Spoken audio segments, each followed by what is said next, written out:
नमस्कार, बहुत स्वागत है आप सभी का। आप देख रहे हैं वॉर रूम। मैं हूं सौरभ शर्मा आपके साथ। पाकिस्तान में जो खलबली मची है उसका एक एक अपडेट आपको अभी हम देंगे, लेकिन उससे पहले मैं आपको बताता हूं कैसे प्रधानमंत्री नरेंद्र मोदी ने आज पाकिस्तान को ट्रोल किया है। जी हां, प्रधानमंत्री नरेंद्र मोदी ने आज बहुत नपे तुले शब्दों में बिना कुछ कहे ही सब कुछ कह दिया और अब से थोड़ी देर में उनके इस बयान का डंका पाकिस्तान में बजने लगेगा, क्योंकि अब से थोड़ी देर पहले उनका ये स्टेटमेंट आया। मैं आपको ये प्रधानमंत्री का बयान सुनाऊं और इसके बहुत बड़े बड़े मायने निकाले जाएंगे। मेहमानों से आपको मैं मिलवा देता हूं। हमारे साथ लेफ्टिनेंट जनरल संजय कुलकर्णी साहब हैं, मेजर जनरल बिशंबर दयाल साहब हैं और मेजर जनरल वी के दत्ता साहब स्टूडियो में आ चुके हैं। सर, बहुत स्वागत आप लोगों का। और जनरल ए के श्रीवास्तव साहब हमारे साथ ज्वाइन होने वाले हैं बस थोड़ी देर में। प्रधानमंत्री नरेंद्र मोदी ने पाकिस्तान को ट्रोल किया। जी हां, इसको ट्रोलिंग कहते हैं जो उन्होंने अभी कही है। भारत में प्रधानमंत्री नरेंद्र मोदी ने कभी युद्ध शब्द का इस्तेमाल नहीं किया। 2 बार वो देश को यह जरूर कह चुके हैं कि पहलगाम आतंकी हमले का बदला भी मिलेगा, न्याय भी होगा और उन लोगों को सजा भी मिलेगी, उनकी कल्पना से परे मिलेगी। लेकिन क्या भारत पाकिस्तान के ऊपर चढ़ाई करने जा रहा है? किसी ने नहीं कहा। आपने कोई तस्वीर देखी भारतीय सेना की कि हमारे टैंक कहीं चल रहे हों, हमारी तोपें कहीं गरज रही हों, या एलओसी पर हमारे तरफ से कोई गोलीबारी हो रही है? कोई तस्वीर नहीं है। भारत शांति से सोच विचार के जो करेगा वो करेगा। लेकिन पाकिस्तान में सब कुछ हो रहा है। खेतों में टैंक दौड़ाए जा रहे हैं और उनके आसमानों में उनके जहाज जो हैं वो हवाई उड़ान भर रहे हैं और न जाने क्या क्या। प्रधानमंत्री नरेंद्र मोदी आपसे थोड़ी देर पहले एक वायुजीएम इनोवेशन कॉन्क्लेव 2025 में शिरकत करते हुए बात कर रहे थे और वहां उन्होंने बहुत बस मुश्किल 5-7 शब्दों में एक लाइन बोली और वो ये जानते थे प्रधानमंत्री का कोई भी शब्द ऐसे ही नहीं होता। वो जो बोलते हैं सोच समझ के बोलते हैं, लेकिन किस मौके पर बोल रहे हैं, किस कार्यक्रम में बोल रहे हैं, किस मंच से बोल रहे हैं, इसका पूरा ख्याल भी रखते हैं। पाकिस्तान भारत के बड़े नेताओं के और खास तौर पर प्रधानमंत्री नरेंद्र मोदी के एक एक शब्द को इस वक्त पकड़ने की फिराक में बैठा है कि ये कुछ कहें और हम इसका इस्तेमाल करें। प्रधानमंत्री नरेंद्र मोदी ने कहा समय सीमित है, लक्ष्य बड़े हैं। अगर मैं आपको इतना ही बताऊं तो आप इसका क्या मतलब निकालेंगे? जाहिर है आप इसको पाकिस्तान से जोड़ेंगे कि हम पाकिस्तान में कोई बड़ा लक्ष्य हासिल करना चाहते हैं। लेकिन इसके बाद प्रधानमंत्री ने क्या कहा वो बहुत महत्वपूर्ण है, सुनिए। समय सीमित है, लक्ष्य बड़े हैं।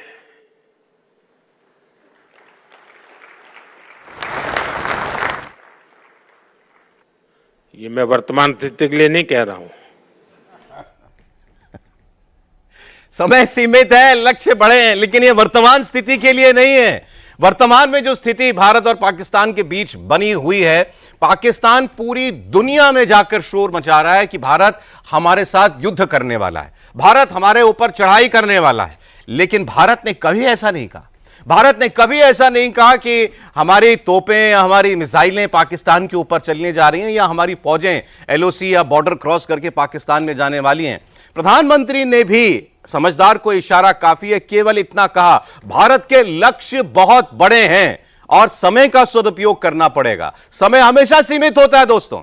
समय की हर किसी के भी पास बहुत ज्यादा मात्रा में कभी नहीं होता। इसीलिए प्रधानमंत्री कह रहे हैं बड़े लक्ष्य को हासिल करना है, कम समय में हासिल करना है। एक बार फिर आप सुनिए। समय सीमित है, लक्ष्य बड़े हैं।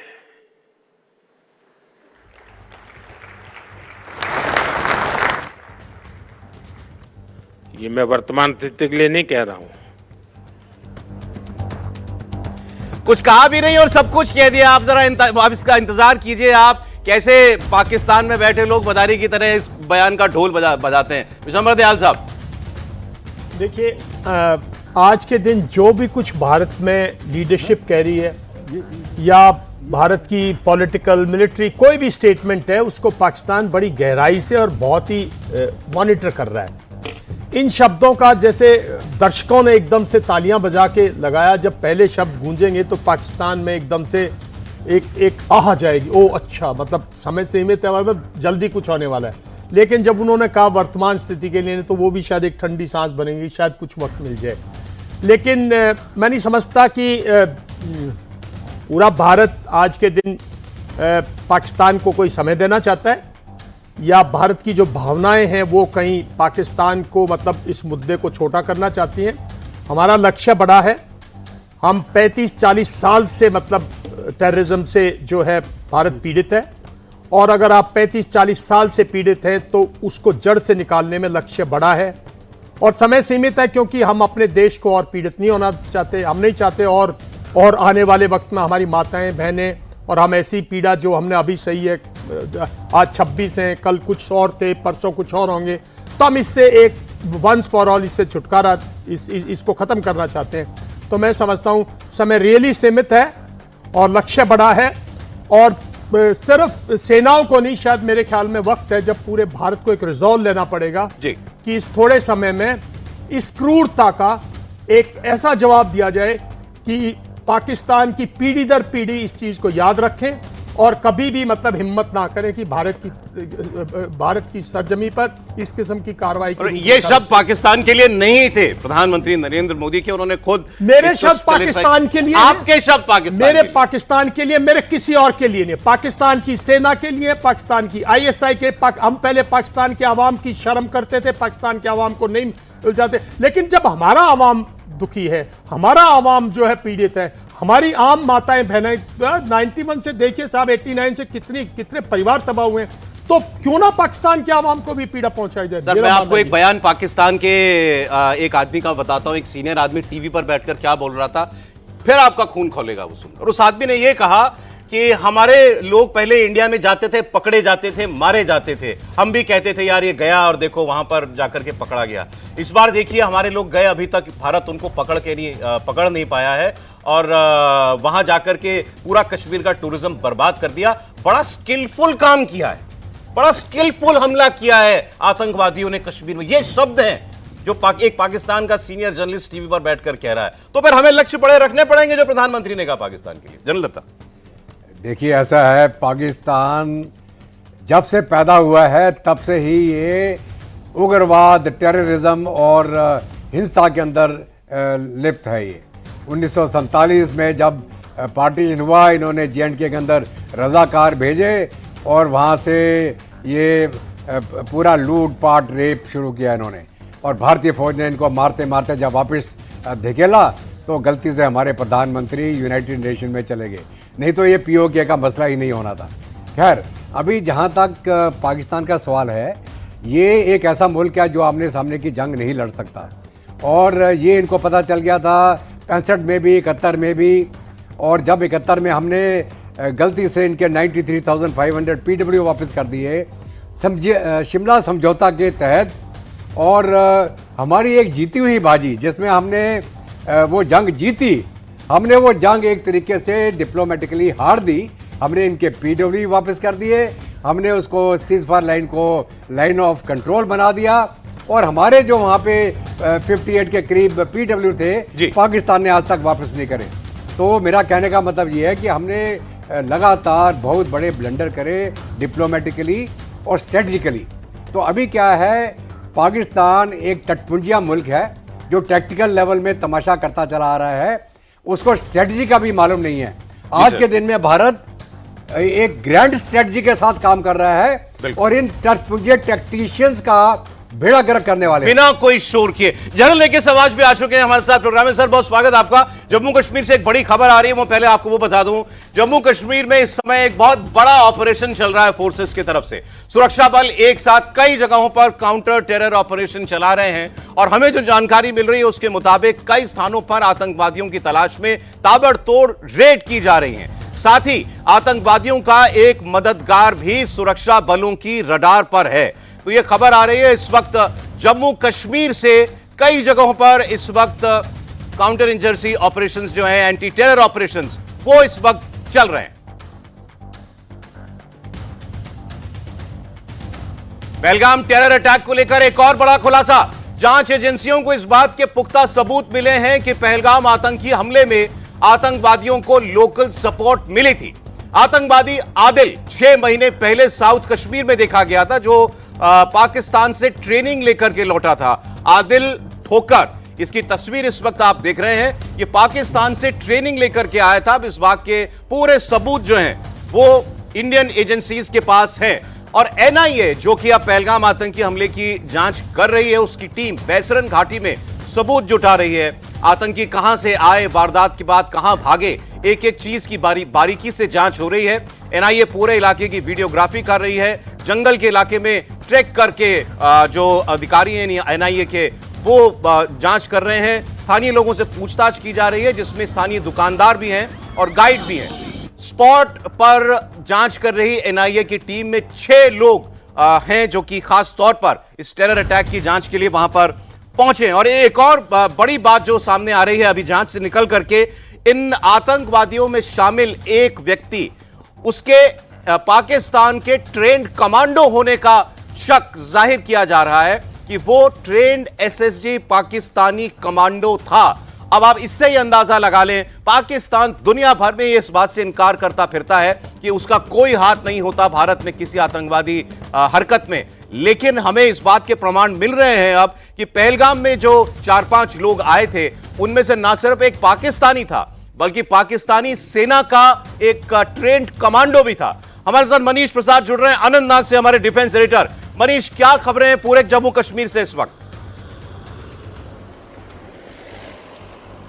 सौरभ, सबसे पहले काउंटर इंसर्जेंसी टेरर ऑपरेशंस की जो इस समय भारतीय सेना, जम्मू कश्मीर पुलिस और सीआरपीएफ के द्वारा किया जा रहा है। हम इस समय अनंतनाग में हैं, लेकिन अनंतनाग के पहलगांव, कोकरनाग, उसके आसपास के जो बाकी एरियाज हैं, साथ में शोपियान, पुलवामा, यहां पर एक मेजर क्रैकडाउन चल रहा है। मल्टीपल डायमेंशन से जम्मू कश्मीर पुलिस, एसओजी, उसके अलावा सीआरपीएफ और भारतीय सेना की अलग अलग आरआर यूनिट्स काम कर रही हैं ताकि जल्द से जल्द आतंकियों को न्यूट्रलाइज किया जाए। वहीं पैरेलल इन्वेस्टिगेशन के तौर पर एनआईए इस समय जो फंड दिया गया है इन आतंकियों को, उस पर काम कर रही है और साथ में इस पूरे बैसरन घाटी के अंदर एग्जिट रूट और ओवरग्राउंड वर्कर्स जिन्होंने इनको मदद की, उनकी जो चेन है उसको डिकोड करने के लिए लगातार लोगों से पूछताछ कर रही है। जो वहां पर लोग मौजूद थे, करीबन 100 से ज्यादा, जिसमें फोटोग्राफर्स या शॉपकीपर्स, उसके अलावा पोनी वाले और आसपास के जो भेलपुरी वाले लोकल थे और उसके अलावा बाहर से आए हुए लोग थे, उन सब की एक लिस्ट बनाकर पूछताछ की जा रही है पहलगांव पुलिस स्टेशन में। हम आपको यह भी बता दें कि इस समय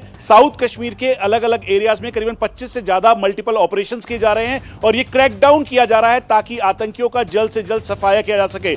इसकी निगरानी खुद यहां पे 15 कोर कमांडर लेफ्टिनेंट जनरल प्रशांत श्रीवास्तव कर रहे हैं। इसकी पूरी जो आप अगुवाई या आप लीड समझ लीजिए, वो Victor Force commander major general Sanjay Joshi कर रहे हैं। और यही नहीं बल्कि ये सीधी जानकारी आर्मी हेडक्वार्टर के इंटीग्रेटेड कमांड कंट्रोल सेंटर या एमओ को, मिलिट्री ऑपरेशंस के हेड को जा रही है, लेफ्टिनेंट जनरल राजीव घई को, और ये पूरा मॉनिटरिंग की जा रही है ताकि जल्द से जल्द इन आतंकियों का सफाया किया जा सके। सौरभ जी, मनीष, बहुत शुक्रिया आपका। तो जम्मू कश्मीर में अभी भी इन आतंकवादियों की धरपकड़ के प्रयास जो हैं बड़ी तेजी के साथ हो रहे हैं, लेकिन पाकिस्तान के नेता क्या कहें उन्हें समझ में नहीं आ रहा है। पाकिस्तान में उनकी पॉलिटिकल लीडरशिप में कभी कोई खास क्वालिटी नहीं रही, लेकिन अब तो पाकिस्तानियों को सच में सोचना चाहिए कि कैसे लोगों को उन्होंने इतने बड़े बड़े पदों पर बैठा रखा है। पाकिस्तान का रक्षा मंत्री है ख्वाजा आसिफ, और ख्वाजा आसिफ बड़े बड़े चैनलों पर जाकर ये कह रहे हैं कि भारत बस 2-3 दिन में हम पर हमला करने वाला है। आप अंदाजा लगाएं, अपने देश के लोगों को कोई हौसला देने की बजाय अगर रक्षा मंत्री ये कहने लगे, तैयार हो जाइए, किसी भी दिन आप पर हमला हो जाएगा, भारत कभी भी हमारी सीमा में दाखिल हो जाएगा। और जब उनके लोग उनसे सवाल पूछते हैं कि ऐसा क्यों कह रहे हैं आप, तो फिर अपने बयान से पलटते हैं। फिर ख्वाजा आसिफ ने कहा कि नहीं, मेरा कहने का मतलब ये नहीं था कि युद्ध शुरू हो जाएगा, लेकिन मैं इससे इनकार भी नहीं कर सकता। और फिर जब कुछ नहीं बचता तो बार बार रटे हुए टेप की तरीके से परमाणु बम, परमाणु शक्ति, न्यूक्लियर बम हम चला देंगे, ये धमकियां देना शुरू करती हैं पाकिस्तान की लीडरशिप। मैं आपको 2 बयान एक ही नेता के दिखा रहा हूं, अब आप देखिए और सोचिए कि ख्वाजा आसिफ जिस जैसा नेता किसी देश का रक्षा मंत्री हो, जिसकी वहां पर अपने देश की हिफाजत करने की जिसकी जिम्मेदारी हो, तो उस देश का क्या ही होगा। ख्वाजा आसिफ की बात सुनिए। टीवी चैनल पर बैठ के न्यूक्लियर थ्रेट देना, दुनिया देख रही है कि इस वक्त पाकिस्तान कितनी गैर जिम्मेदार बातें कर रहा है। उनका रक्षा मंत्री कह रहा है बस जंग होने वाली है, 3-4 दिन में वॉर शुरू हो जाएगी, फिर बाद में जब डंडा पड़ा होगा ऊपर से इनकी फौज की तरफ से, तो फिर उन्होंने क्लैरिफिकेशन दिया, नहीं मैंने ये नहीं कहा कि जंग हो जाएगी, लेकिन जंग हो सकती है। देखो सौरभ, सच्चाई है, एक बुखलाहट है पाकिस्तान में, घबराहट है और लगता है उनको कि अब होने वाला है कुछ, क्योंकि गलती तो की है। वो कहते हैं कि चोर की दाढ़ी में तिनका। अब मगर ये सच्चाई है कि ये ख्वाजा आसिफ जो डिफेंस मिनिस्टर कैसी कैसी एक प्रकार से स्पीच देता है या अपने स्टेटमेंट देता है। पहली बार वो कहता है कि हमने 30 साल से, लास्ट 3 डिकेड से ये डर्टी वॉर की जो आतंकवादी पाले हैं, पोसे हैं, मगर हमने ये किए हैं यूएस के, यूके और यूरोप पे। तो एक बात तो उसने मान ली कि भी हाँ वाकई जो पाकिस्तान है वो आतंकवादियों को पालता भी है, पोसता भी है और भेजता भी है। और अब जो ये दूसरा इन्होंने डिबाकल है, ये बात करते हैं न्यूक्लियर हथियार की। कोई न्यूक्लियर हथियार बच्चों का कोई खेल नहीं है। ये these are weapons of deterrence, these are not weapon of war. इनको हल्के में नहीं लिया जा सकता। अगर आपको ये समझ आना चाहिए कि अगर ये न्यूक्लियर हथियार का इस्तेमाल करेंगे, हाँ मैं मानता हूं कि भारत की जो एक प्रकार से नो फर्स्ट यूज पॉलिसी है, बट हमारे पास क्रेडिबल सेकेंड स्ट्राइक पॉसिबिलिटी है और एक प्रकार से हमारी कैपेबिलिटी है। भारत एक ऐसा देश है जो कि 5 देश हैं जिसमें ट्राइड है, जो कि न्यूक्लियर हथियार आसमान से, जमीन से, समुद्र से और समुद्र के नीचे से। इसका मतलब अगर गलती से भी पाकिस्तान ने न्यूक्लियर हथियार का इस्तेमाल कर दिया तो अगले दिन तक पाकिस्तान का नामो निशान मिट जाएगा। यह हमारी काबिले तो क्षमता है। एक खबर मैं और बता दूं व्यूअर्स को, कल केंद्र की कैबिनेट की बड़ी बैठक होगी और पहलगाम हमले के बाद ये पहली कैबिनेट मीटिंग होगी और सुबह 11 बजे प्रधानमंत्री मोदी की अध्यक्षता में कैबिनेट की मीटिंग के बाद सीसीएस की मुलाकात बैठक भी हो सकती है, कैबिनेट कमेटी ऑन सिक्योरिटी की। अभी पिछले हफ्ते भी एक सीसीएस की बैठक हुई थी इस हमले के बाद, जब पहली बार प्रधानमंत्री नरेंद्र मोदी दिल्ली पहुंचे थे सऊदी अरब से, और अब कल एक बार फिर कैबिनेट की मीटिंग के बाद सीसीएस की अलग से बैठक भी हो सकती है। कैबिनेट कमेटी ऑन सिक्योरिटी की बैठक का मतलब भारत की top decision making body, Bharat के टॉप लोग बैठेंगे और फिर वो आज के हालात का रिव्यू करेंगे, जायजा लेंगे और आगे के निर्देश जो है उसमें फिर दिए जाएंगे। हमारे गुप्तचर विभाग के लोग उसमें होंगे, सेनाओं के प्रमुख भी उसमें बुलाए जा सकते हैं। तो कल ये सीसीएस की बैठक होगी। अभी आप न्यूक्लियर की बात कर रहे थे कि कितना गैर जिम्मेदार स्टेटमेंट पाकिस्तान के डिफेंस मिनिस्टर ने दिया। देखिए, आज तक मुझे लगता है हमारे फ्रेंड्स एग्री करेंगे, ये माना जाता था, दुनिया ये मानती थी कि पाकिस्तान के पास बहुत बड़ी मात्रा में न्यूक्लियर वेपन्स हैं और उसके अंदर एक किस्म का फोबिया था भारत से जंग का, जिसके डर में उसने बहुत तेजी के साथ न्यूक्लियर वेपन पर काम करना शुरू किया था। लेकिन सर अभी रिपोर्ट्स आ रही हैं कि भारत ने पिछले कुछ वर्षों में, वैसे कोई होड़ की बात नहीं है, लेकिन अगर पाकिस्तान यही चाहता है तो न्यूक्लियर वेपन्स के मामले में भी भारत अब आगे है पाकिस्तान से। तो ये तो केवल खैर ख्वाजा आसिफ साहब की जानकारी के लिए। सर ये जो इन्होंने, जैसा जनरल साहब ने याद दिलाया, कहा था कि हमने 30-40 साल से आतंकवादी पाले हुए हैं, अमेरिका के स्टेट टीवी चैनल पर जाकर के बोला था। भारत ने उस बयान का इस्तेमाल यूएन में किया। अब ख्वाजा आसिफ ये सोचें खुद कि बोलने से पहले अपनी स्पीच या अपने जवाब किसी अच्छे राइटर से लिखवा लिया करें। भारत के यूएन में परमानेंट रिप्रेजेंटेटिव हैं योजना पटेल, और उन्होंने ख्वाजा आसिफ के बयान का रेफरेंस देते हुए कहा कि पूरी दुनिया के सामने पाकिस्तान ने यह कबूल किया है कि वो आतंकवादियों को अपने यहां पालता है और पनाह देता है। देखिए, propaganda and make baseless allegations against India. The whole world has heard Pakistan's Defense Minister Khwaja Asif admitting and confessing Pakistan's history of supporting, training and funding terrorist organizations in a recent television interview. This open confession surprises no one and exposes Pakistan as a rogue state fueling global terrorism and destabilizing the region.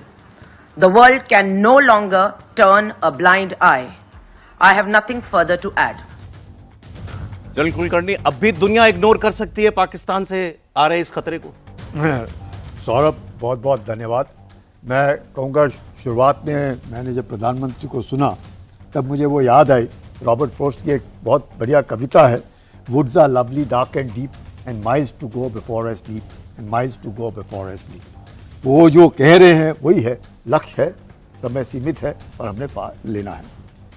जहाँ तक हम आतंकवाद की बात करते हैं, ये आतंकवाद क्योंकि कोल्ड वॉर पीरियड में वो कह रहे हैं 30 साल, मैं आपको एक छोटी सी घटना सुनाता हूँ, उसी से आपको पता चल जाएगा कि पाकिस्तान किस प्रकार से आतंकवाद में घिरा हुआ। जैसे साहब बता रहे थे कि 1947 से लगातार ये कार्रवाई शुरू है। 1965 की लड़ाई थी और 1965 की लड़ाई में हमारे कमांडिंग ऑफिसर थे और उनके लिए पानी लाता था एक बंदा, और हमेशा लगातार कई महीनों से पानी लाता रहा और एक वक्त वो पानी नहीं लाया पर गोली से उसने कमांडिंग ऑफिसर को गोली मार करके उसकी हत्या की। ये मैं बात कर रहा हूँ 1965 की, इलाका तंगधार। तो आप समझ सकते हैं, यही नहीं, और 65 की लड़ाई जब पाकिस्तान ने शुरू की उससे पहले ही उसने काफ़ी बंदोबस्त श्रीनगर घाटी में कर रखा था। अच्छा, तो हम लोग जब ये कहते हैं कि कहीं 1990-89 में ही इन्होंने ये शुरुआत की, पाकिस्तान शुरू से ही लगातार हर हमेशा इस आतंक का सहारा लेकर के, और इसके पीछे जो भावना है वो बहुत ज़रूरी है, और वो देश आज भी पाकिस्तान के साथ खड़ा है। 1962 की लड़ाई के बाद जब अयूब खान को लगा कि अब भारत से लड़ना थोड़ा कठिन हो रहा है तो कुछ ना कुछ समझौता किया जाए, उस वक़्त चौवन लाए ने अयूब खान को एक सलाह दी कि आप जो हैं आप भारत से जीत नहीं सकते हैं, आप कभी भी भारत से युद्ध नहीं जीत सकते हैं, आपका बहुत छोटा देश है, आपके पास बहुत कम सामग्री है, आप भारत से युद्ध नहीं जीत सकते हैं। मैं आपको सलाह देता हूँ। क्या चौवन लाए ने सलाह दी अयूब खान को? सलाह ये कि आप एक जैसे खाते हैं, एक जैसे दिखते हैं, एक जैसे बातचीत करते हैं, सब कुछ एक जैसे है, आप उस देश में प्रॉक्सी वॉर क्यों नहीं शुरू करते? चौवन लाई की सलाह चौवन लाए ने 1962 की लड़ाई के बाद कहा। इस सलाह के बाद पाकिस्तान ने क्या किया, ये भी बहुत बड़ी बात है। पाकिस्तान ने 1963 में शक्सगम घाटी जो है वो चीन को दे दी, तोहफे में, गिफ्ट कर दी, तोहफे में दी, ये सोच करके कि पाकिस्तान जो चीन ने सलाह दी और चीन के साथ बॉर्डर डिस्प्यूट सेटल किया, और अब भारत के साथ इस तरीके का। तो पाकिस्तान लगातार हर हमेशा भारत के बरखिलाफ हेट इंडिया में लगा हुआ है, और जब तक हम इसको तोड़ेंगे नहीं और उसको जब तक हम सबक सिखाएंगे नहीं तब तक बहुत मुश्किल है। स्वागत है आपका, आप देख रहे हैं वॉर रूम में, हूं सौरभ आपके साथ। चारों सीनियर मेहमान हमारे साथ हैं प्रोग्राम में। इस वक्त भारत के अंदर जंग के हालात बने हुए हैं, तब भी जिस किस्म की राजनीति हो रही है उसकी एक खबर मैं आपको देता हूं। दरअसल कांग्रेस पार्टी ने प्रधानमंत्री नरेंद्र मोदी पर इनएक्शन का आरोप लगाते हुए कि भारत में इतना बड़ा आतंकवादी हमला हो गया लेकिन सरकार ने कुछ नहीं किया, एक पोस्टर रिलीज किया था। अब इस पर भारतीय जनता पार्टी और कांग्रेस के बीच सियासी बयानबाजी शुरू हो गई है, और बीजेपी ये कह रही है कि जिस किस्म का हमला प्रधानमंत्री के ऊपर कांग्रेस पार्टी कर रही है यही तो पाकिस्तान करता है। ये वो पोस्टर है जो आप अपनी स्क्रीन पर देख रहे हैं। कांग्रेस पार्टी ने नरेंद्र मोदी की एक तस्वीर जिसमें सर गायब है और वो जारी किया और ऊपर लिखा गायब। उनका आरोप यह था कि प्रधानमंत्री इस मुश्किल वक्त में कहां गायब हैं। इससे पहले वो यह आरोप भी लगा चुके हैं कि बिहार में उन्होंने एक पॉलिटिकल रैली भी की। बहरहाल ये पॉलिटिक्स अपनी जगह पर, लेकिन अब बीजेपी कह रही है कि कांग्रेस पार्टी के सुर पाकिस्तान जैसे क्यों सुनाई दे रहे हैं, पाकिस्तान जैसी हरकतें करता है, पाकिस्तान जिस किस्म का प्रोपेगेंडा करता है भारत के खिलाफ, कांग्रेस पार्टी आखिर उसी प्रोपेगेंडा का हिस्सा क्यों बन रही है। सुने। लश्करे पाकिस्तान कांग्रेस कहा जाए तो गलत नहीं होगा, और बड़े भारी मन से मैं कहता हूं, यह तस्वीर जो है यह कांग्रेस के वेरीफाइड एक्स हैंडल से की जाती है, और इस तस्वीर के पोस्ट करने के बाद एक बहुत बड़ा सिग्नल शत्रु देश पाकिस्तान में दिया जाता है, चिंता मत करो, भारत के अंदर मीर जाफर, तुम्हारे समर्थक सब उपस्थित हैं। ये शरीर है, सर नहीं है। सर तन से जुदा आज लश्करे पाकिस्तान कांग्रेस की विचारधारा, आधारशिला उनका चरित्र बन गई है। कांग्रेस पार्टी को सच में सोचना चाहिए कि ये ऐसे काम करने वाले कौन लोग हैं और क्या ये कांग्रेस के हितैषी हो सकते हैं। कौन सलाह देता है कांग्रेस पार्टी को कि वो इस किस्म की पब्लिक स्टेटमेंट्स करे या इस किस्म की प्रोपेगेंडा वॉर में शामिल हो? हर चीज का एक समय होता है, हर चीज के लिए आपको राजनीति करनी है, पूरा आप 24 घंटे राजनीति कीजिए, पूरा साल आपके लिए है, ये कुछ दिन नहीं हम छोड़ सकते। कभी कोई कहता है कि किसने धर्म पूछ के मारा, आप लोग खामखा में हिंदू मुसलमान की राजनीति कर रहे हैं, जो पर्यटक वहां से बच के आए उन्हीं को झूठा साबित करने की कोशिश कर रहे हैं। कोई कह देता है कि नहीं हमें कोई वॉर की जरूरत नहीं है, आप भारत के सबसे बड़े मिलिट्री एक्सपर्ट बन गए। भारत की सरकार नहीं कह रही कि हम जंग करने जा रहे हैं, आप कह रहे हैं, आप खामखा नसीहत दे रहे हैं। और अब ये सही बात है कि पाकिस्तान में जो जिहादी बैठे हैं वो क्या नारा लगाते हैं, सर तन से जुदा, सर तन से जुदा। इंडियन जो पाकिस्तानी हाई कमीशन था लंदन में, उनका जो कर्नल था, जो डिफेंस अटैची था, उसने क्या इशारा किया था भारतीय प्रदर्शनकारियों की तरफ? ये गर्दन काटने का। आप यही सोच लें कि आपका जो दुश्मन मुल्क है वो कैसी हरकतें करता है और आपका भूल से भी कोई कदम उसके किसी काम ना आ सके। मैं ये भी नहीं कहना, ये भी नहीं कहूंगा कि कांग्रेस ने सोच समझकर ये कोई पाकिस्तान के हाथ में हथियार थमाने के लिए ऐसा काम किया, नहीं किया। लेकिन जो करो सोच समझकर करो, होश में तो करो कम से कम। अब अगर बीजेपी इसका सियासी इस्तेमाल कर रही तो आप उसको क्या दोष देंगे? ठीक है, बीजेपी भी इस वक्त कोई पॉलिटिक्स ना करे, लेकिन आप ये तश्तरी में सजा करके ये प्रधानमंत्री का ये पोस्टर जारी करके उसको दोगे तो वो तो आपसे अपना स्कोर सेटल करेगा ही। चलन कुलकर्णी, बहुत शर्मनाक, इसमें कोई शक नहीं। चाहे हम पूरे वक्त सरकार में रहे, पर इस तरह के पोस्टर जाहिर करना एक बहुत ही शर्मनाक है। और साफ, जैसे सौरभ आपने कहा, लंदन के हाई कमीशन ने जिस प्रकार से पाकिस्तान के डिफेंस अटैचे दिखा रहा था, सर गायब, और सर वही हाल मुझे लगता है कि ये जो मानसिकता है, और इस खराब मानसिकता को दुश्मन फ़ायदा उठाता है। और वो दुश्मन क्यों फ़ायदा उठा रहा है? क्योंकि दुश्मन जानता है कि भारत के अंदर ऐसे तत्व हैं जो उनके साथ खड़े दिखते हैं। हम लोग कई बार बोलते हैं OGW, हम इस्तेमाल करते हैं ओवरग्राउंड वर्कर्स। अब आप मुझे ये बताइए क्या फ़र्क माना जाए? ओवरग्राउंड वर्कर्स जो आपको जो आतंकवादी हैं उनकी मदद कर रहे हैं, और ये इस तरह के अगर हम पोस्टर्स निकालें और ये किसी और देश के बरखिलाफ हैं, तो मुझे लगता है सोचना पड़ेगा। और आप बिल्कुल ठीक कह रहे हैं, कोई भी पार्टी हो, किसी की भी पार्टी हो, कुछ भी अंतर हो, मतभेद हो, अनबन हो, जैसे भी हो, देश सर्वप्रिय है और देश हमेशा पहले होगा। बड़े बुजुर्ग कह गए हैं, कुछ अच्छा नहीं बोल सकते तो चुप तो रह सकते हो। बिल्कुल, कोई शक, कम से कम वो करें। बिल्कुल, जो भी हो, दोनों तरफ से, वो भी, कोई भी। इसमें आप देखिए सौरभ, मैं मुद्दे पर आता हूं। कांग्रेस और बीजेपी को छोड़ दो, क्योंकि ये पॉलिटिकल पार्टीज हैं, और मैं कई बार कह चुका हूं कि हमारी पॉलिटिकल पार्टीज में बहुत से तत्व ऐसे हैं जिन्हें सिक्योरिटी किया आज के संदर्भ में जो मैच्योर नहीं है। और पार्लियामेंट चाहे तो मुझे क्रूसीफाई कर सकती है, पार्लियामेंट में बुला के, बहुत पार्लियामेंटेरियंस भी हैं, बहुत पार्टीज में लोग हैं जो देश की सुरक्षा और देश की जो एक्चुअल सिक्योरिटी के इश्यूज हैं उनके लिए इतने मैच्योर नहीं है जो उनको ओहदे दे दिए गए हैं।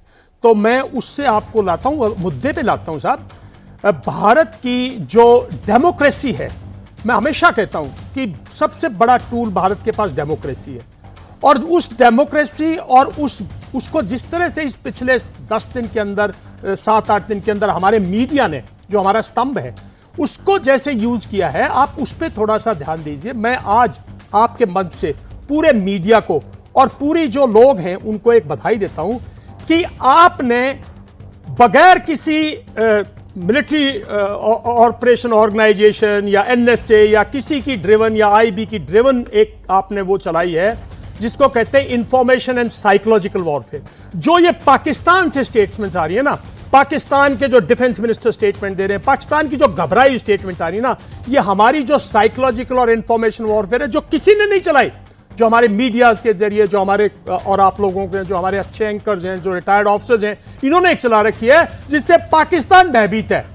पाकिस्तान क्यों डरा हुआ है? क्योंकि पाकिस्तान, हमारी एमओ ने नहीं बोला, हमारी मोबिलाइजेशन नहीं हुई, हमारे डिफेंस मिनिस्टर ने थ्रेट नहीं किया, हमारे प्रधानमंत्री ने बोला, उन्होंने पाकिस्तान को नहीं कहा, उन्होंने तो कहा हम टेररिज्म का जड़ से निकालेंगे।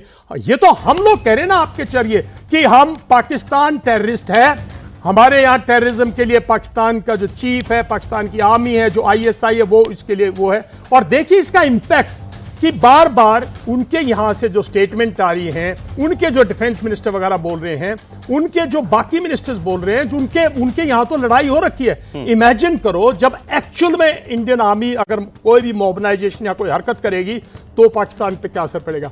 आज के दिन आवश्यकता यह है कि हमारे यहां उसने आतंक फैलाने की कोशिश की, डर फैलाने की कोशिश की, जम्मू एंड कश्मीर से भगाने की कोशिश की, टूरिस्ट को जम्मू एंड कश्मीर को आइसोलेट करने की कोशिश की, हिंदू मुस्लिम का मुद्दा उठाने की कोशिश की। इस मुद्दे को हमें पाकिस्तान की टेरिटरी में हम ऑलरेडी ले जा चुके हैं। मेरा सिर्फ रिक्वेस्ट ये है पॉलिटिकल पार्टी से, और ये अगर कांग्रेस के रियल एक्चुअल हैंडल है और कांग्रेस हाईकमांड को इसका मालूम है तो या तो इस पर एक्शन लीजिए, इस किस्म की कार्रवाई। और बीजेपी भी करती आई है कांग्रेस के खिलाफ, ऐसा नहीं है कि कांग्रेस ही कर रही है। और ये हमारे लिए गलत होगा ये सोचना कि भाई कांग्रेस जो है पाकिस्तान की गोद में जाके बैठी है। कांग्रेस ने इस देश को आजादी दिलाई है साहब। कांग्रेस में बहुत लीडर्स ऐसे हैं, इन चीजों को पूरी कांग्रेस पार्टी से मत कीजिए। कांग्रेस में ऐसे लीडर्स हैं जो आज भी जान देने को तैयार हैं, कांग्रेस की लीडरशिप को 5-5, 6-6 पीढ़ियों ने लड़ाई लड़के यहां तक पहुंचे। सर मैं तो ये कह रहा हूं कि कांग्रेस की लीडरशिप को वाकई लीडरशिप वाली थोड़ी सख्ती भी दिखानी चाहिए। ऐसे तत्वों के ऊपर जो है इस पे कार्रवाई करनी, सख्त कार्रवाई करें। सब मैं कह रहा हूं कांग्रेस ने, और अगर कोई भी, मैं तो ये कह रहा हूं आज के दिन जो भी कोई 3-4 मुद्दों पे बात करता है, देखिए किसी ने सिक्योरिटी लैप्स किया है, इसमें कोई शक की बात नहीं है। किसी से भूल हुई है, इसमें कोई शक की बात नहीं है। सरकार ने स्वीकार किया है। नहीं, सरकार की स्वीकार के मारो गोली यार। मैं कह रहा हूं एक दिन उन पे एक्शन लीजिए ना। बिल्कुल ठीक, एक दिन जो लोग इसके लिए जिम्मेवार हैं उन पे एक दिन एक्शन लेंगे, लेकिन ये वक्त नहीं है। ये वक्त सिर्फ और सिर्फ पाकिस्तान को एड्रेस करने का है, ना कि आपस की रंजिश में घुसने का। बहुत अच्छा मैसेज सर आपके जरिए गया। अभी आप कह रहे थे कि पाकिस्तान हमारे तरफ से कोई मोबिलाइजेशन, ऐसी कोई खबर नहीं है, ऑफिशियल सोर्सेज से तो कुछ भी नहीं है। पाकिस्तान खामखा बौखलाया हुआ है। अब मैं आपको दिखाता हूं सर वहां बौखलाहट किस लेवल पे है। मैं एक खबर देता हूं आप लोगों को मुबारक। पाकिस्तान के एक सीनियर पत्रकार हैं जावेद चौधरी, अरे सीनियर जर्नलिस्ट है। अभी मुझे किसी ने करेक्ट किया था 2 दिन पहले कि भाई आप किसी को पाकिस्तान में पत्रकार भी कहते हो तो वेरीफाई कर लिया करो। ये वेरीफाइड पत्रकार है। ये क्या कह रहे हैं साहब? ये कह रहे हैं कि पाकिस्तान का नाम गिनीज बुक में दर्ज होने जा रहा है। हमने एक रात में अपने 40 लाख रिटायर्ड फौजियों को बुला लिया वापस कि आप आइए, आपकी जरूरत है देश को। 40 लाख। अच्छा, कोई अभी हमारे मेहमान आपको बताएंगे, हर देश के पास एक सेना होती है और सेना के पीछे खड़ी एक रिजर्व सेना होती है। रिजर्व सेना भी सेना में अपनी योगदान दे चुके लोग ही होते हैं, लेकिन कुछ वक्त बाद जब वो रिटायर हो जाते हैं या सर्विस छोड़ देते हैं, कुछ सालों तक वो इस सरकार के साथ एक सॉर्ट ऑफ करार में रहते हैं कि जरूरत पड़ी तो हम आपको बुला लेंगे। ये कह रहे हैं हमने 40 लाख लोग बुला लें, 4 मिलियन लोगों को हमने जो है वो बुला लिया है। अब भारत हमको हल्के में नहीं ले सकता। जावेद चौधरी साहब ने इतना सीरियस मुंह बना के ये बात बताई है, लेकिन मैं हंसे बगैर नहीं रह पा रहा हूं। वो कह रहे हैं कि हमने कहा है भाई तुम्हारे पास वर्दी है तो निकाल लो, इस्त्री कर लो, हथियार है तो उसको तेल पिला दो उसको। ये स्टैंडर्ड रह गया है। सलवार कमीज में भी आ सकते हैं। व्हाटएवर सर, कुछ भी हो रहा है वहां। ये मैं आपके हिंदुस्तान के मीडिया को, लोग कहते हैं ना बीबीसी इंफॉर्मेशन वॉर करता है, CNN इंफॉर्मेशन साइकोलॉजिकल वॉर करता है। हमारा जो नेटिव, हम लोग पिछले 25-30 साल से इंडिपेंडेंट मीडिया है, कितना बड़ा साइकोलॉजिकल ऑपरेशन चला रखा है कि पाकिस्तान की जनता घबराई हुई है, पाकिस्तान के लीडरशिप घबराई हुई, तभी ये बौखलाटे बात कर रहे हैं। अरे सर, इसमें कुछ सच्चाई हो भी सकती है, मैं तो ये सोच रहा हूं। ऐसे आप किसी को अपने सेनानिवृत्त लोगों को कॉल कर लेंगे, होता है सर? देखिए ऐसा है, ये वो एक स्टेप या एक वो साइकोलॉजी अपनी जाहिर कर रही है जहां पर इनके धुएं निकले हुए हैं, इनके पसीने छूटे हुए हैं, इनको ये समझ नहीं आ रहा कि हम भारत से बचे कैसे। भारत को अपने रिजर्व्स को बुलाने की जरूरत नहीं है।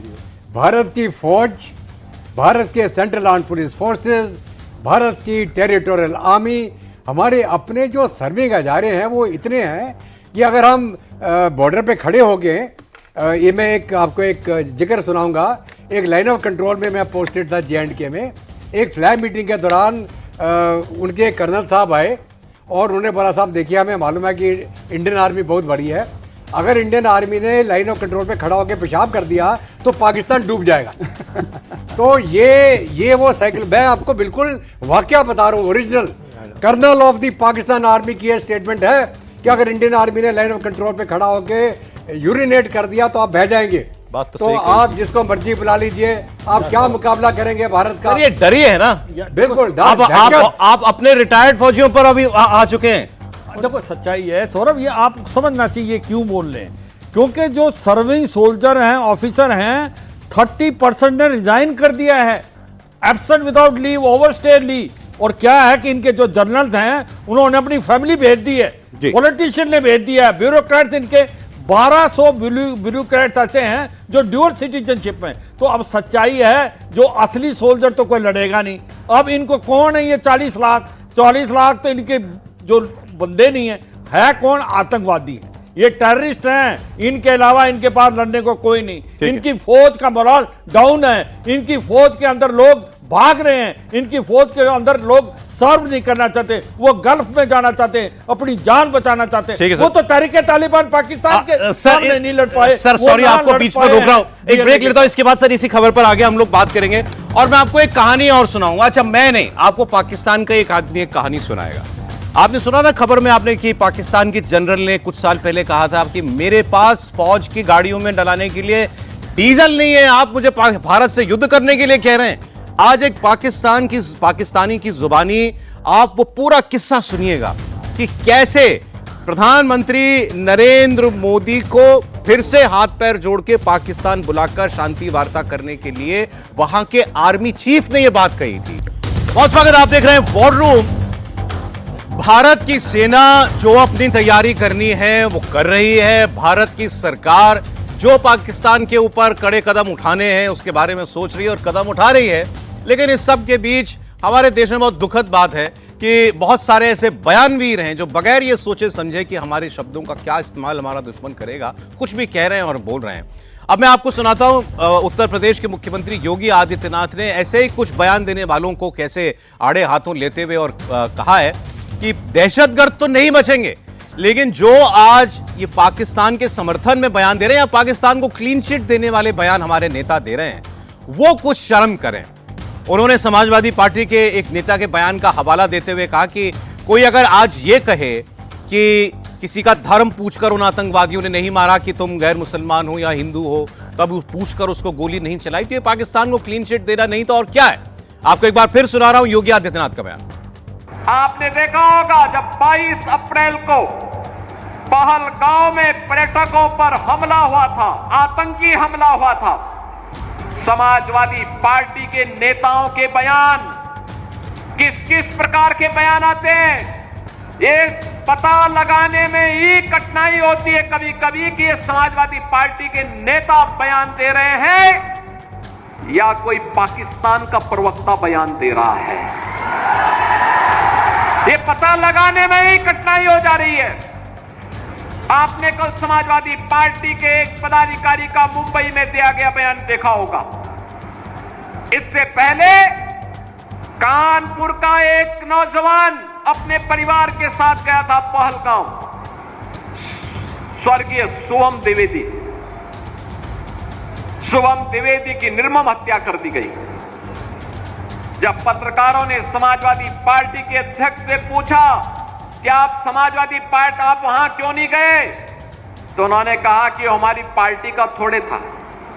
कितना दुर्भाग्यपूर्ण और शर्मनाक बयान है। बहनों और भाइयों, देश की संवेदना होनी चाहिए अपने नागरिकों पर। मैं आपको बताता हूं योगी आदित्यनाथ जो जिस बयान का जिक्र कर रहे हैं, अखिलेश यादव से यह सवाल हुआ था कि आप स्वर्गीय शुभम द्विवेदी के परिवार से क्या जाकर के मुलाकात करेंगे। उन्होंने कहा था कि वैसे मेरा उनके परिवार से कोई रिश्ता नहीं है, लेकिन मैं फिर भी अपने पार्टी वालों को कहूंगा कि उनके परिवार के साथ जाकर के मुलाकात करें। ये एक एक्स चीफ मिनिस्टर, हर सवाल का जवाब देना भी जरूरी नहीं होता। अच्छा, अगर वो यही कह देते हाँ मैं जाऊंगा, क्या हो जाता? वक्त निकाल के चले जाते तो क्या हो जाता? आपको जो लोग देखते हैं उसकी सराहना ही करते कि आपने एक दुख के वक्त में एक परिवार के साथ खड़ा होने के लिए समय निकाला। लेकिन आप कह रहे हैं मेरा उससे कोई रिश्ता नहीं है। मैं अपनी पार्टी के लोगों से कहता हूं कि तुम लोग चले जाओ। जलदत्ता चुप, ये 10 दिन चुप नहीं रह सकते हमारे नेता। बहुत ही दुर्भाग्यपूर्ण है। कई देशों में ऐसे लोगों को देश का गद्दार माना जाता है, एंटी नेशनल। आप जब एक दुश्मन के साथ एक लड़ाई के माहौल में हो, दुश्मन रोज आपके ऊपर धमकी दे रहा कि मैं न्यूक्लियर बम मार दूंगा, और आप उसके साथ सहानुभूति रख रहे हो, इससे बड़ी गद्दारी और क्या हो सकती है। तो मेरा मानना ये है और मेरा ये निवेदन भी है, हमारे जितने पॉलिटिकल पार्टीज हैं, खुदा के लिए भगवान के लिए एकजुट हो जाएं। भारत की एक मुट्ठी बन के दिखाएं आप, और अगर आप एक मुट्ठी बन जाएंगे दुश्मन आपका वैसे ही कांपने लग जाएगा। अगर आप खुद ही बटे रहेंगे, आप वोट बैंक के चक्कर में ही अपनी पॉलिटिक्स करते रहेंगे, तो आपका फ्यूचर भी उतना ही डार्क है जितना पाकिस्तान का डार्क होने वाला है। तो मेरा निवेदन है, आप नेशनलिज्म रखें अपने अंदर, अपना पैट्रियोटिज्म दिखाएं और बताएं दुश्मन को कि हम सब इकट्ठे खड़े हैं। अच्छा, और दुश्मन जो है वो इस वक्त कितनी परेशानी में है, आप कम से कम और कोई योगदान नहीं तो उसके लिए चार मुश्किलें पैदा करने के लिए कुछ कहिए कि उसको सोचने को मौका मिले। अब ख्वाजा आसिफ की मैं बार बार आपके सामने बात कर रहा हूं क्योंकि वो पाकिस्तान के रक्षा मंत्री हैं। इन्होंने ये कहा कि दुनिया खामोश है, भारत हम पर युद्ध करना चाहता है हमारे साथ, लेकिन दुनिया खामोश है, कोई नेता कुछ नहीं कह रहा। ट्रंप के पास फुर्सत नहीं है, ट्रंप ट्रेड वॉर कर रहे हैं, चाइना भी उस ट्रेड वॉर में लगा हुआ है, रूस अपनी जंग में लगा हुआ है, यूरोप के साथ परेशानी यह है कि वो अब कैसे यूक्रेन का युद्ध जो है उसमें सहायता करे। दुनिया के किसी मुल्क, बड़े मुल्क के पास आप और किसी के झंझट में पड़ने का समय नहीं है। और यह बात उनको समझ में आ गई है पाकिस्तान के रक्षा मंत्री को, इसीलिए वो कह रहे हैं कि दुनिया में कोई हमारे साथ खड़ा नहीं हो रहा, और दुनिया से जो कुछ और आवाजें आ भी रही हैं वो हमारे लिए अच्छी आवाजें नहीं है। अच्छा, आपने खबर सुनी होगी कि एक देश है जो पाकिस्तान की मदद कर सकता है, जनरल शबाश, तुर्की। तुर्की ने साहब वहां 6 C-130 विमान भेजे और उसमें जाने पता नहीं कौन सा गोला बारूद भर के भेजा था। ये खबर आई, उसके बाद मैंने देखा उनके राष्ट्रपति एर्दोगान, उन्होंने भी एक स्टेटमेंट दिया कि दोनों देशों के बीच बहुत तनाव है, चीजें एस्केलेट नहीं होनी चाहिए। तो एक नॉर्मल स्टेटमेंट है, कोई भी बड़े देश का नेता देता है। लेकिन तुर्की को इस खबर से अपने आप को अलग करना पड़ा, उसको कहना पड़ा कि हमने पाकिस्तान को कोई मदद नहीं भेजी है, ये सारी बेसलेस खबरें। हाँ बिल्कुल, देखो सौरभ, ये समझना पड़ेगा कि आज पूरा वर्ल्ड इकट्ठा हुआ है टेररिज्म के अगेंस्ट। आज पाकिस्तान के साथ कोई नहीं खड़ा हुआ, ये मान के चलना पड़ेगा आपको। और ये इसलिए है कि मुस्लिम वर्ल्ड, देखें आप, IOC में एक भी देश पाकिस्तान के साथ नहीं खड़ा हुआ है। और उसकी वजह यह है कि पाकिस्तान का ट्रैक रिकॉर्ड देखें, 4 बार ये फाइनेंशियल एक्शन टास्क फोर्स ने ग्रे लिस्ट पे डाला है मनी लॉन्ड्रिंग और टेररिस्ट फंडिंग के लिए। जो 100 टेररिस्ट हैं वर्ल्ड के टॉप, उनमें से 87 वो टेररिस्ट हैं जो या तो वो पाकिस्तान के हैं या पाकिस्तान से उनकी रूट्स हैं। तो ये तो पाकिस्तान का ट्रैक रिकॉर्ड है। तो टर्की कैसे अपना साथ लगा लेगा? हो सकता है टर्की इसकी हेल्प करे, इसमें कोई शक नहीं है, क्योंकि टर्की हरदम पाकिस्तान के क्लोज रहा है। हो सकता है कहीं ना कहीं चीन भी करे, मगर ओपनली वो बिल्कुल नहीं करेगा, क्योंकि अगर ओपनली वो पाकिस्तान की सपोर्ट करता है तो वो आतंकवाद के साथ खड़ा है। वर्ल्ड के अंदर आतंकवाद के साथ कोई देश नहीं लगना चाहता, क्योंकि आज उनको पता है अगर वर्ल्ड की सबसे बड़ी प्रॉब्लम है वो आतंकवाद है, और आतंकवाद का गढ़ है पाकिस्तान, वो जो पालता है, पोसता है, और वो जो फिर दूसरी जगह। देखो, हिलेरी क्लिंटन आई थी 2013 में पाकिस्तान में as a secretary of state, तो उसने बोला था कि अगर आप अपने घर में सांप पालेंगे और ये सोचेंगे कि आपके पड़ोसी को डसेगा, एक दिन आपको भी डसेगा। तो ये जो तहरीके तालिबान पाकिस्तान है, आज वही इनको डस रहा है। पाकिस्तान क्या करता है कि हम भी टेररिज्म के विक्टिम हैं। भाई, पैदा किसने किया? पैदा तो आपने ही किया। और अभी भी ये गुड और बैड टेररिस्ट में फर्क करते हैं। लेकिन ये एर्दोगान साहब, हालांकि इनके देश ने क्लैरिफिकेशन दिया कि हमारा जहाज पाकिस्तान में उतरा जरूर था, लेकिन वो रीफ्यूलिंग के लिए उतरा था, हमने उनकी कोई मदद नहीं की। लेकिन ये केवल एक इस्लामिक बॉन्डिंग की वजह से पाकिस्तान के साथ खड़े होते हैं, पाकिस्तान का ट्रैक रिकॉर्ड भूल जाते हैं। नहीं, ऐसा नहीं है। देखो, टर्की एक टाइम पे, टर्की जो है, टर्की के बिजनेस, जब टर्की की इकोनॉमी और टर्की की जो मिलिट्री जो इंडस्ट्री है, उसका आपको थोड़ा अध्ययन करना पड़ेगा। और टर्की की मिलिट्री इंडस्ट्री के ग्रोथ के पीछे पाकिस्तान का बहुत बड़ा हाथ है। अच्छा। पाकिस्तान उसका बायर रहा है, उसका बायर रहा है पाकिस्तान, तो उनकी कॉपरेशन है। मैं नहीं समझता टर्की इतना इस्लामिक पॉइंट ऑफ व्यू से, OIC में टर्की की इतनी से नहीं है। OIC की अगर आप देखें, इतिहास देखें, तो टर्की एक वाइबल फोर्स है पाकिस्तान के बाद, जिसके पास एक स्ट्रॉन्ग आर्मी मानते हैं OIC में। बाकी आर्मी जो है, अगर आपको देखा हो मक्का मदीना में जब अटैक हुआ था, जब टेररिस्ट अटैक हुआ था, तो पाकिस्तान ने हेल्प भेजी थी ना।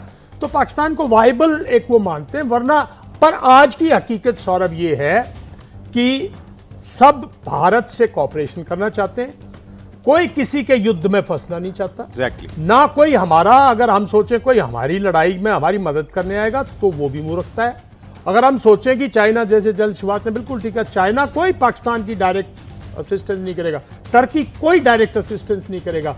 जो हथियार वहां से खरीद रखे हैं, उनके स्पेयर या उनके एम्युनिशन वो खरीद सकते हैं, और वो खरीदने की काबिलियत है या नहीं पाकिस्तान में, वो तो मूल मुद्दा है ना।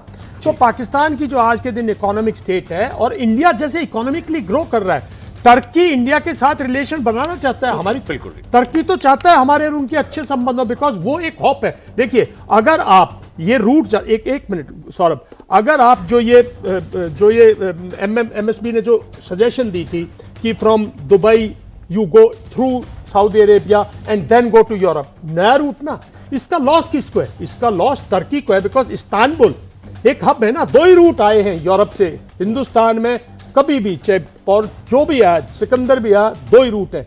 एक तो अगर आप जो गाजा जिधर बोलते हैं लेबनान की जो वो है, अगर एक तो आप वहां से लैंड कीजिए थ्रू कंप्लीट जॉर्डन और उसके बाद सऊदी अरेबिया, UAE, दुबई और दुबई से फिर again through ships on to Bombay, और दूसरा है कि through the so called Pakistan, Afghanistan, Pakistan, Iran, जो थी ईरान टू तुर्की और तुर्की से इस्तांबुल और इस्तांबुल से यूरोप जी। तो अगर ये रूट आता है तो Turkey is the biggest loser. तो टर्की पूरा जोर लगा रहा है भारत के साथ मजबूत संबंध करने। अभी आपने बात की कि क्या Pakistan India middle east Europe economic, हाँ एग्जैक्टली, G20 में इसकी घोषणा हुई थी। ये बताने की कोशिश कर रहे हैं कि सच्चाई है टर्की ने India middle east Europe economic corridor के अगेंस्ट भी बोला है। वो कह रहे हैं कि भाई ये एक अनसंवैधानिक है, जो रूट अभी एग्जिस्ट कर रहे हैं इस्तांबुल से टर्की से, वो एक हब सेंटर में है। तो मुझे लगता है कि टर्की का एक और बड़ा इंपॉर्टेंट है, उसको लगता है कि इंडिया एक बहुत बड़ी मार्केट है आगने वाले, वो भी सही है। मगर टर्की ने ड्रोन बहुत दिए हैं पाकिस्तान को, ये याद रखना। आज पाकिस्तान में जो ड्रोन की एक ब्रिगेड है, वो ड्रोन एंटी ड्रोन की एक एक्सपर्टीज है उस पर, ये दुनिया मानती है। लेकिन सर अभी आपने बात की कि पाकिस्तान ने जो हथियार खरीदे हैं उनके स्पेयर्स भी लेने के लिए उसके पास अब पैसा है कि नहीं है, क्या उसकी इकोनॉमी की हालत है। ये अब मैं आपको बयान सुनाना चाह रहा हूं पाकिस्तान के एक सीनियर जर्नलिस्ट हामिद मीर का।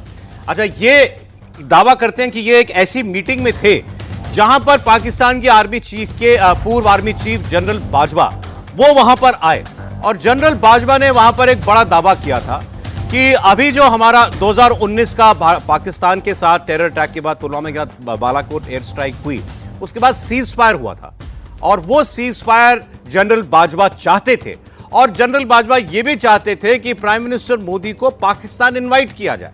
और उन्होंने उस बैठक में कई सारे पाकिस्तानी पत्रकारों के सामने यह दावा किया कि हमारे पास डीजल का पैसा नहीं है, और आप चाहते हैं मैं फौज चलाऊं, मैं भारत के साथ जंग करूं, हमें भारत के साथ शांति हर हाल में चाहिए।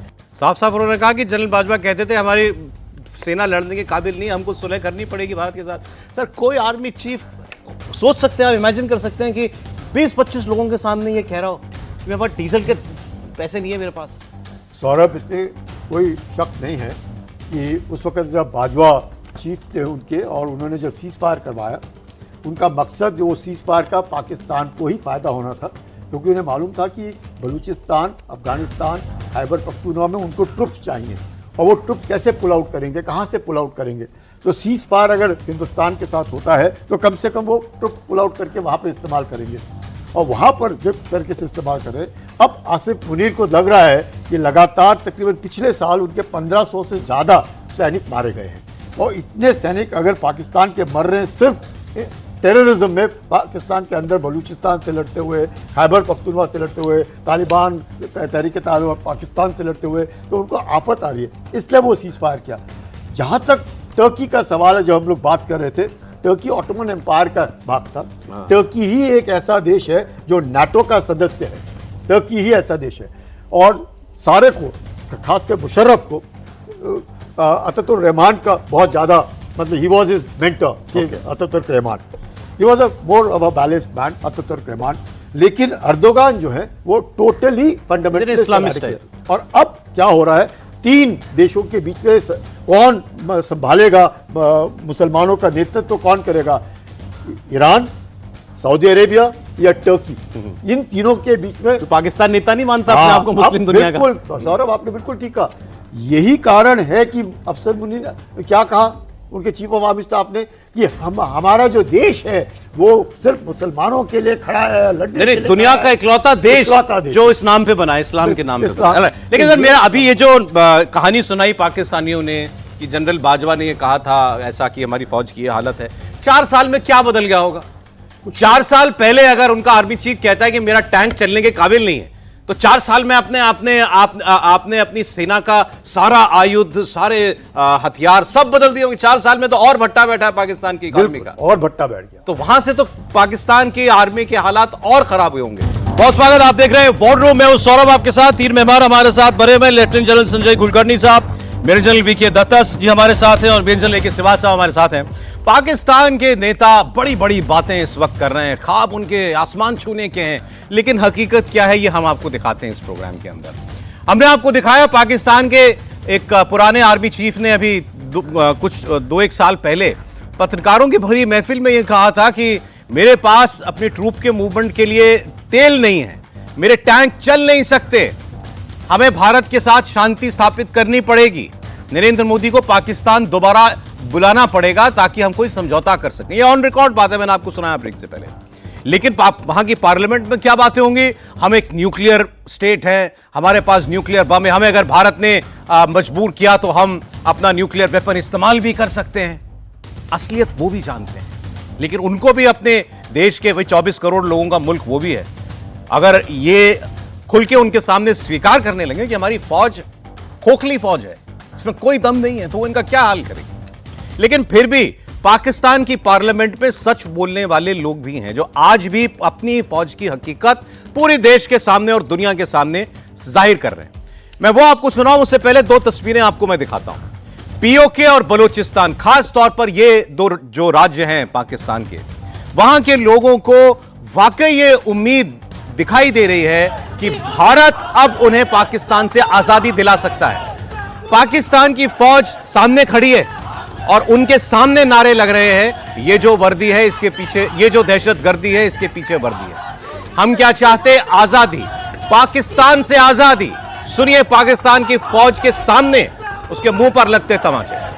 भारत की फौज अगर POK पर कब्जा कर ले तो इनके जैसे पाकिस्तानी क्या करेंगे?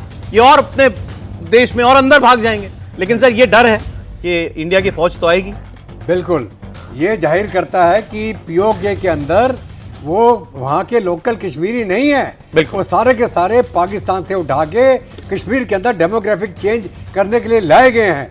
और अभी अगर उनका एक लीडर ये बोल रहा है अगर भारत POK के ऊपर कब्जा कर जाएगा तो वो वापस पाकिस्तान भाग जाएंगे, तो बहुत अच्छी बात है। इसलिए मेरा आग्रह है हमारे जितने POK के अंदर हमारे कश्मीरी हैं, आप बगावत करें पाकिस्तान के खिलाफ, पाकिस्तान की फौज के खिलाफ। आप भारत का हिस्सा बने, आप अपनी खुशहाली, अपनी तरक्की, अपने बच्चों का मुस्तकबिल, अपना फ्यूचर आप हमारे साथ जोड़ें।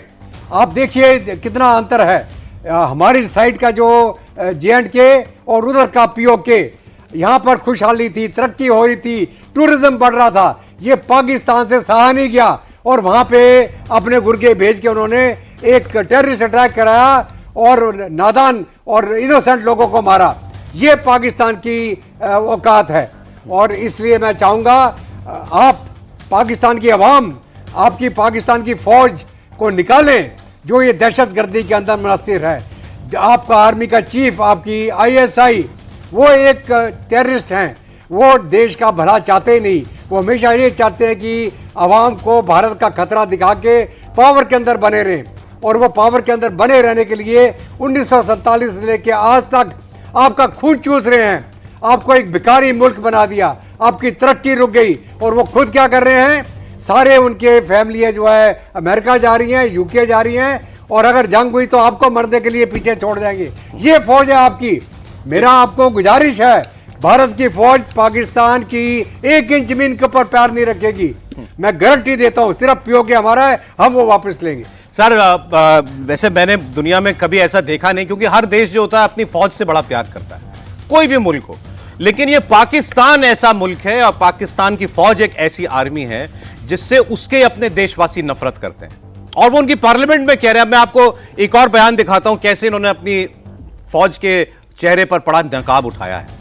एक बुजुर्ग इनके पार्लियामेंटेरियन थे, MP, वो बोल रहे थे अभी परसों, और उन्होंने कहानी सुनाई, किस्सा सुनाया कि हमारे गांव का आदमी सड़क पे जा रहा था गाड़ी में, उसको एक आदमी ने हाथ देके गाड़ी रुकवाई, उसने गाड़ी रोक दी। अक्सर लोग हाईवे पर लिफ्ट मांगते हैं, उसने उसको दे दी कि परेशानी में है। और वो जब अंदर गाड़ी में बैठा आदमी तो उसने अपना कपड़ा उतारा जो उसने उड़ा हुआ था, तो अंदर वर्दी थी, वो सैनिक था, उनका फौजी था। और उसने फिर जो गालियां दी लोगों को, उस फौजी ने अपने लोगों को, कि हम वर्दी में होते हैं तो कोई हमको अपने नजदीक नहीं बैठाना चाहता, हमें अपनी गाड़ी में लिफ्ट तक नहीं देना चाहते, इतनी नफरत करते हैं हमसे। ये पाकिस्तान का सांसद अपनी सेना के बारे में किस्सा सुना रहा है, सुनिए आप। अच्छा, अब यहां कोई प्रोपेगेंडा वाली बात नहीं मैं आपसे कहता, ये फर्क है, ये अंतर है। पाकिस्तान, यहां भारत में लोग अपने किसी सिपाही को देख लें, सेना के अधिकारी को देख लें, उसको अपनी सलाखों पर बैठा लेते हैं, उसके लिए सब कुछ करने के लिए तैयार है, क्योंकि वो मानता है ये आदमी हमारे लिए मरने के लिए इसने कसम खाई हुई है। और एक वो देश है सर जो अपनी सेना से नफरत करता है, जहां का आदमी। सौरभ, आपको आश्चर्य होगा, फजलुर रहमान इन्हीं का है ना, हाँ। वो क्या कह रहा था इन्हीं के पार्लियामेंट में कि बलूचिस्तान के अंदर कई एक ऐसे प्रोविंसेस है जहां पर पाकिस्तान का झंडा नहीं लहराता है। वो ये कह रहा है। इतना ही नहीं, वो एक और कह रहा है कि साहब, जब वो बालाकोट स्ट्राइक के बाद ये हमारे यहाँ पे चीज थनथना रहे थे, कांप रहे थे, पसीना आ रहा था, और उन्हें लग रहा था कि कहीं ना कहीं हिंदुस्तान अगर हमला कर दे, इसलिए वो पायलट को छोड़ो, नहीं तो हिंदुस्तान हमला कर देगा, ये डर था। और ये डर पाकिस्तान को आज तक खाता है। कहाँ पे, किस, जहाँ पे पूरे विश्व में हर एक देश की फौज होती है, यही एक ऐसी फौज है जिसका पूरा देश है, जहाँ पे कोर कमांडर के घर को जला दिया इन्होंने, इमरान का घर को जला दिया। तो आप समझ सकते हैं कि क्या हाल, और वो भी कौन, जो DGSI भी रहा है, उसके बावजूद ये हालत है उनकी। तो आप पाकिस्तान में बहुत, और कहा जा रहा है कि तकरीबन 250 अफसर जो हैं उनके, वो लड़ना नहीं चाहते हैं। 2000 जवानों ने अपना इस्तीफा दे दिया है। तो यह हालत अगर पाकिस्तान के फौज की है, क्या दर्शाता है कि पाकिस्तान बौखला गया है, घबराहट है, उनको लगता है। मैं तो 2 साल पाकिस्तान में पढ़ा हूँ, तो मुझे मालूम है कि पाकिस्तानी क्या होते हैं, क्या करते हैं और किस तरीके से होता है। तो पाकिस्तान की ये एक नेचर है। और मैं भी कहा रहा क्लिफ्टन रोड के ऊपर, और क्लिफ्टन मतलब जहाँ पे बेनज़ीर भुट्टो का घर ज़्यादा दूर नहीं था।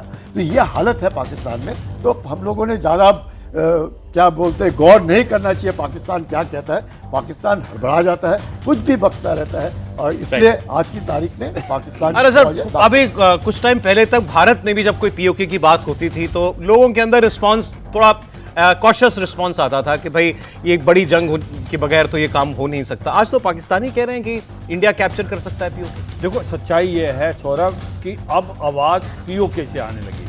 मुजफ्फराबाद, मीरपुर, झांगड़, कोटली, ददनियाल, बाग, पाकिस्तान वाला पुंछ, ये सारे इलाके हैं पाकिस्तान ऑक्यूपाइड कश्मीर के। वो लोग सड़कों पर खड़े हैं, वो करें चक्का जाम और शटर डाउन। वो कहते हैं कि पाकिस्तान ने हमको सेकंड क्लास सिटीजन माना है और हमको झूठ बोला कि भारत का जम्मू कश्मीर बहुत पीछे है। अब हमें सोशल मीडिया से पता लग गया है भारत का जम्मू कश्मीर कहाँ से कहाँ आगे निकल गया, और यहाँ पर खाने को दाने नहीं, पीने को पानी नहीं। इन्होंने क्या किया है, पाकिस्तान ने इनको कैसे सेकंड क्लास सिटीजन किया है POK में। इनकी जो मेन नदी है नीलम नदी, जिसको हम कृष्णा गंगा बोलते हैं, उसका मुंह मोड़ के इन्होंने पंजाब की तरफ कर दिया। और जो मंगला डैम जहाँ बिजली पैदा होती है, वहाँ पर जो बिजली के रेट्स हैं वो तो जाता है पहले पंजाब में, वो तो उतने ही रेट हैं, मगर फिर वापस आता POK में 10 गुना ज़्यादा। तो ये सच्चाई है, पाकिस्तान ने एक प्रकार POK के सेकंड क्लास सिटीजन माना है, इनको इल ट्रीट किया है। पर अब लोग जागे हैं, वो वहाँ से आवाज़ आ रही है, ये जो दहशतगर्दी है इसके पीछे वर्दी है। आज POK में किसी की हिम्मत नहीं कि वो पाकिस्तान का फ्लैग उठा ले, आज उसको कंधा देने वाला नहीं। और गिलगित बाल्टिस्तान में क्या आवाज़ आ रही है, जो कि एक शिया पॉपुलेशन है हमारे बटालिक और कारगिल की तरह, स्कार्दू से कारगिल का रास्ता खोलो, हम जाना चाहते हैं कारगिल में। तो आज पाकिस्तान ऑक्यूपाइड कश्मीर जो है और दूसरा गिलगित बाल्टिस्तान, ये खुद आवाज आ रही है, ये भारत में मिलना चाहते हैं। हमें तो इशारा करने की जरूरत है। देखो सच्चाई क्या हो रही है, POK के अंदर जिस प्रकार से इन्होंने पंजाबियों को बचाने की कोशिश की, उनको भी चुन चुन के मार रहे हैं अभी जो असली POK के, क्योंकि उनको पता लग गया है कि ये जो हैं ये वहाँ पर प्रॉपर्टी खरीद रहे थे, ये वहाँ पर बिजनेस कर रहे थे। अब उनको ही डर लग रहा है कि भारत अगर कश्मीर ले लेगा, जम्मू एंड कश्मीर, तो हमें पाकिस्तान भागना पड़ेगा। तो ये असलियत है। मुझे लगता है आज ये खौफ और डर लगा हुआ है पाकिस्तान की आर्मी को कि पीओके और गिलगित बाल्टिस्तान गया, उधर से खैबर पख्तून जाने के चांसेस बहुत हैं, और बलूचिस्तान जो कि एक इंडिपेंडेंट देश था जिसको ये जबरदस्ती 1948 में लेके आए थे, आज वो उस कदार में है कि हो सकता है बलूचिस्तान कभी जाता है। अभी देखो मौलाना फैजुल रहमान जिसने असेंबली में बोला कि जो 7 प्रोविंस में से बलूचिस्तान के 5 ऐसे प्रोविंस हैं, ना वहां पर फौज है ना पुलिस है, इसका मतलब पाकिस्तान ने छोड़ दिया उसको अपने उस पे कि भाई ये तो आज़ाद होगा। तो मुझे लगता है कि गौरव, पाकिस्तान के हालात खराब हैं, पॉलिटिकल इंस्टेबिलिटी, इकोनॉमिक क्राइसिस, आतंकवाद का बढ़ना, पाकिस्तान एक सिविल वार की तरफ है, इसके 4 टुकड़े होंगे, ये कहाँ लड़ पाएगा? ये 6 दिन से ज्यादा नहीं लड़ पाएगा। और ये गिद्दड़ भक्ति दे रहे हैं पाकिस्तान में, ये पॉलिटिशियन अपने आवाम को झूठ बोल रहे हैं। अपर लिमिट है सर इसकी 6 से 7 दिन है। और सौरभ ये भी बता देता हूं थोड़ा सा, ये सच्चाई है कि पाकिस्तान की प्रॉब्लम क्या है। पाकिस्तान के हथियार पुराने हैं, पाकिस्तान के पास अम्यूनिशन नहीं, पाकिस्तान के पास ऑयल नहीं है, डीजल और पेट्रोल की भारी कमी है, और भारत की जो नेवी है वो ब्लॉकेड कर सकती है, और अरेबियन सी में ब्लॉकेड होगा, तो इनके लिए लड़ना बहुत। एक क्विक कमेंट सर आपका भी इसी पर। मैं सिर्फ इसके ऊपर आपकी तवज्जो दिलाना चाहूँगा, पाकिस्तान का जो भी लीडर बोलता है हमारे पास न्यूक्लियर बम है। अब इनसे पूछो, आपकी बुद्धि नहीं है, आपका न्यूक्लियर बम अगर आप चलाएंगे तो आपका क्या असर होगा? अगर आप न्यूक्लियर बम चलाएंगे, किस जगह पे चलाएंगे? अमृतसर लाहौर से कितना फासला है? पाकिस्तान की अपनी चौड़ाई कितनी है? आप अगर न्यूक्लियर डिवाइस चलाएंगे तो आपका अपनी तबाही हो जाएगी। और आपको ये भी मालूम है, अगर जब भारत आपके ऊपर न्यूक्लियर बम चला देगा तो आप कहाँ जाएंगे? आप तो बचेंगे नहीं, भारत शायद फिर भी बच जाए। इसलिए आप जरा बड़ा सोच समझ के न्यूक्लियर का जो आप बोलते रहते हैं ना, अपनी बुद्धि ठिकाने कर लीजिए। दुनिया के अंदर कोई भी न्यूक्लियर बम की बात नहीं करता है। आज तक रूस ने बात नहीं करी, 3 साल तक जंग लग रही है उसकी यूक्रेन के साथ में, और आपका दिमाग खराब है। न्यूक्लियर बम, ये डरा हुआ मुल्क जिनके पेशाब निकल रहा है अपने पजामे के अंदर, न्यूक्लियर बम मार देंगे, न्यूक्लियर बम मार देंगे। अरे तुम्हारा बाप बैठा है यहाँ, तुम हमारे ऊपर क्या न्यूक्लियर बम मारोगे? कभी सोचा भी हमारे पास कितने हैं? सर आपने जो कहा उसके ऊपर मैं क्या कह सकता हूँ। बहुत शुक्रिया general Datta, general Siwach, general Kulkarni, बहुत शुक्रिया आप प्रोग्राम में आए।